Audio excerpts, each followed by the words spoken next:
இந்த பக்தி திருவிழாவின் போது நாங்கள் காசியில் கங்கை ஆரத்தியில் இருந்தோம். அப்பொழுது கூட்டு வழிபாடு செய்யும் வாய்ப்பு கிடைத்தது. சிவபெருமானையும் பெருமாளையும் நினைத்து கூட்டு வழிபாடு நடைபெற்றது கங்கை ஆரத்தியின் போது.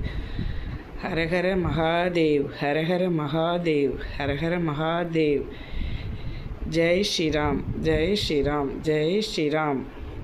ஹரே ராம ராம ராம ஹரே ஹரே, ஹரே கிருஷ்ண கிருஷ்ண கிருஷ்ண ஹரே ஹரே. ஹரே ராம ராம ராம ஹரே ஹரே, ஹரே கிருஷ்ண கிருஷ்ண கிருஷ்ண ஹரே ஹரே.